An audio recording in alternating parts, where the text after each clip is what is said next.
আরজিকর হাসপাতালে মহিলা জুনিয়র চিকিৎসকের ধর্ষণ ও খুনের ঘটনার 4 মাস কেটে গিয়েছে। এরপরে সোমবার সন্ধ্যায় ওই হাসপাতাল চত্বর থেকে শ্যামবাজার মোড় পর্যন্ত জুনিয়র চিকিৎসকরা একটি মোমবাতি মিছিলের আয়োজন করে। সেখানেই কিন্তু সেখানকার যিনি জুনিয়র ডাক্তারদের নেতা কিঞ্জল নন্দ তিনি পুরোপুরি মুখ্যমন্ত্রীর যে অভিযোগ সেটিকে উড়িয়ে দেন। মুখ্যমন্ত্রী অভিযোগ করেছিলেন যে জুনিয়র ডাক্তাররা যখন আন্দোলন করছিল তখন তারা নিজেদের হাসপাতালে কাজ না করে বেসরকারি হাসপাতালে গিয়ে কাজ করে প্রচুর টাকা উপার্জন করেছে।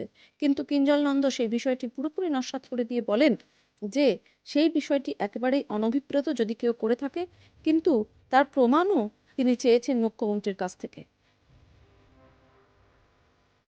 বিশ্বর সাথে যোগসাজশ ঢাকা দেওয়ার জন্যই এই ব্যক্তিরা মানে সেইটা যারা করছেন তারা বুঝবেন। কারণ আমার মনে হয় আন্দোলন করে অন্যায়ের বিরুদ্ধে কথা বলে আমরা কোনোদিন কোনো ভুল করিনি। আমাদের বরাবরই কিছু জিনিস নিয়ে কিছু পদক্ষেপ নিয়ে প্রশ্ন ছিল, সন্দেহ ছিল।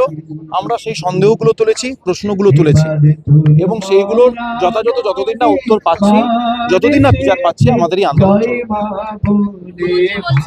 জুনিয়র চিকিৎসকরা কর্মবিরতির সময় বিভিন্ন বেসরকারি হসপিটালে গিয়ে তারা চিকিৎসা করেছেন এবং কোটি কোটি টাকা ইনকাম করেছেন। আমি বলছি কি সেটা একটা প্রমাণ দিলে খুব ভালো হয় আমাদের, কারণ আমরা জানি যে এই রকম সময় মানে কেউ হয়তো করতেই পারে, মানে সেটা সত্যি অভিপ্রেত নয়। মিডিয়া প্রাইভেটে গিয়ে প্র্যাকটিস করাটা, যেটা যদি কেউ করে থাকেন সেটা অবভিয়াসলি অনভিপ্রেত একটি ঘটনা।